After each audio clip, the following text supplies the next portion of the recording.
Graça e paz, meu irmão. Gratidão, damos a Deus pela oportunidade de vivermos um novo e produtivo e abençoado dia para o Senhor.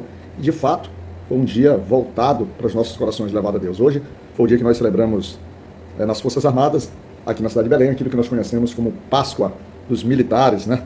Que é a oportunidade para que, rememorando, né, a lembrança de quando os militares travaram ali a Segunda Guerra Mundial e ocorreu ali no tempo de Páscoa, e muitos que estavam lá sentiram falta de poder celebrar esse momento que, principalmente ali na época, envolvendo ali a sua questão de fé, era importante. E ao chegar, foi disponibilizada dessa forma, eu acho, na cidade do Rio de Janeiro, a possibilidade de ter esse momento especial. E isso acabou entrando no calendário das Forças Armadas aí, vem se, vamos dizer assim, sendo produzido, replicado praticamente por todas as cidades do Brasil, que reúne, além das Forças Armadas propriamente dito, reúne também praticamente a Polícia Militar, o Corpo de Bombeiros, a Guarda Municipal, fazendo uma grande celebração, uma grande alegria para o Senhor.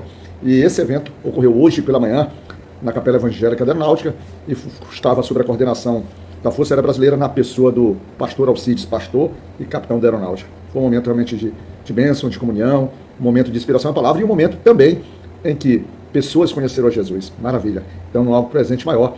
Ou seja, o propósito se cumpriu. O propósito de libertação de pessoas, que o anjo da morte passa por cima dessas pessoas e agora ressurge a vida, a ressurreição para elas. Muito maravilhoso. Foi um dia abençoado. Mas, hoje, dia 20 de agosto de 2025, vamos continuar nas nossas meditações no livro de Salmos. E os Salmos do dia é o Salmo 77. E nele, nós vamos diretamente no versículo primeiro, como versículo de direcionamento do nosso trabalho. Nele está escrito: clamei a Deus com a minha voz, a Deus levantei a minha voz, e ele inclinou para mim os ouvidos. No primeiro momento desses salmos, ele é muito gostoso quando ele começa a dizer assim, porque eu tenho certeza que você se identifica, você nas suas necessidades, nas suas dificuldades da vida, no seu clamor para o Senhor. É muito bom saber que ele te ouve, né? É prazeroso, é reconfortante você saber que na hora que você abre a boca, na hora que você clama, na hora que você levanta seus olhos para o monte, para os céus, né? Na hora que você abre o seu coração em clamor para o teu Pai, e ele te responde. Mas o problema desses salmos inicialmente, apesar dele começar de uma forma muito positiva, muito maravilhosa, mas a gente vê uma pessoa que está muito fechado no seu problema. Aquela angústia o impede de, a partir daquele momento, começar a perceber que é a presença de Deus, que Deus já se interessou pela causa dele. Quando a gente volta no versículo 1, a gente tem a afirmação do próprio salmista que ele diz: e ele inclinou para mim os ouvidos. O teu Deus, o Senhor da tua segurança, o Senhor das tuas necessidades, ele já está lá pronto para te escutar. Porque o salmista inicia os seus salmos, inicia o seu clamor dizendo: clamei a Deus com a minha voz.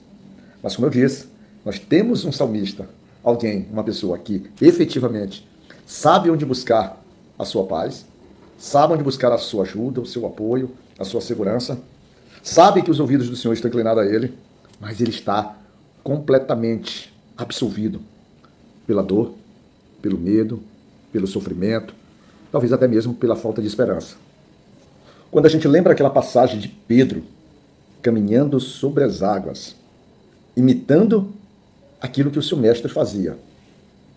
Olha só, Pedro olha para o seu mestre, olha para Jesus, e por confiar em Jesus, ele caminha por sobre as águas. Ele tem a certeza que é possível caminhar sobre as águas. Ele jamais se imaginaria naquela situação. Mas quando Pedro tira o seu foco em Cristo, deixa as suas percepções focarem nas adversidades, no cenário, e não mais em Cristo, ele começa a afundar. Você lembra disso? O salmista é alguém que vive uma situação semelhante a isso. Ele diz, no versículo 3, lembrava-me de Deus e me perturbava, queixava-me e o meu espírito desfalecia. É alguém que, mesmo com a presença de Deus, mesmo com sua mente indo buscar ao Senhor, o seu coração não recebia, a sua alma se abatia. E eu fico pensando numa situação dessa, que é muito comum nas nossas vidas. É muito comum, meu irmão, a gente focar e focar no problema que praticamente nos maltrata. Dentro desse sofrimento, dentro dessa desesperança, dentro desse sentimento de desfalecimento, talvez que pudesse, e no caminho de atingir a sua fé, o salmista se vê fazendo vários questionamentos a Deus. Mas são questionamentos que não o fortalecem. São os questionamentos que fazem com que os seus olhos enxerguem o Senhor com desesperança. Ele diz: rejeitará o Senhor para sempre? Ele continua: sua benignidade, ela cessou? E as suas promessas? Não há mais misericórdia? Tudo isso consome e obscurece a alma do salmista. Mas é preciso confiança. É preciso mudar. É preciso a gente retomar lá o ponto inicial. Clamei a Deus com a minha voz. E se eu clamei a Deus, é porque eu confio. Aí o salmista, ele começa então agora a se lembrar das grandes obras do Senhor. A se lembrar das maravilhas que o Senhor já fez. Não só as maravilhas para com ele, que talvez não são nem as mais importantes, mas as maravilhas que ele fez para com todo o seu povo. E a partir do momento que ele começa a se lembrar, o seu espírito começa a ser mudado, a ser transformado. Agora a sua visão não está mais na angústia, não está mais no sofrimento. A sua visão lhe leva ao versículo 12, que diz assim: meditarei também em todas as tuas obras e falarei dos teus feitos. Ele procura na sua mente, procura na sua história, procura no seu coração tudo aquilo que o Senhor que fez, que o fazia amar o Senhor. E entre essas grandes obras, ele passa por ele próprio. E aí ele se propõe, a partir de agora, ele diz assim, ele se propõe, ele agora tem a certeza: eu falarei dos teus feitos. E o salmista se lembra: tu és o Deus que fazes maravilhas. Tu te destaca, tua força é incomparável. Não há nada igual a ti. O salmista, ele vai tão longe que ele vai se lembrar que esse Deus, pela vontade dele, pela condução dele, ele pega o povo e atravessa por todo o deserto. A natureza, ela se curva diante da majestade de Deus.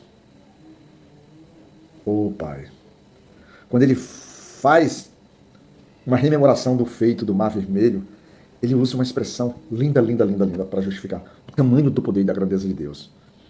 Ele diz, no versículo 16, as águas te viram, ó Deus, as águas te viram e tremeram. Os abismos também se abalaram. Ele faz com que a própria natureza, ele reconhece que a própria natureza se curva diante do poder de Deus.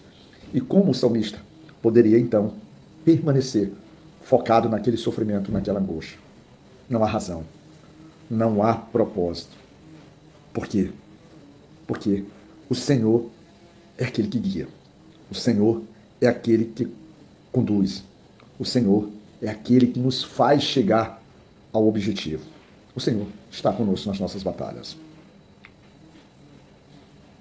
Lembrai-vos, meu irmão, quando tu clamares a Deus com a tua voz, leva também o teu coração a Ele. Leva. E simplesmente observa com paciência que o teu Senhor, o teu Deus, já inclinou os ouvidos para ouvir o teu clamor. Já conhece as tuas necessidades e no momento dele, Ele te responderá. Fica na graça de Deus, Pai Todo-Poderoso, fica no doce amor de Deus, na doce proteção divina. Que a tua casa seja ricamente abençoada. E que Deus nos cuide, meu irmão.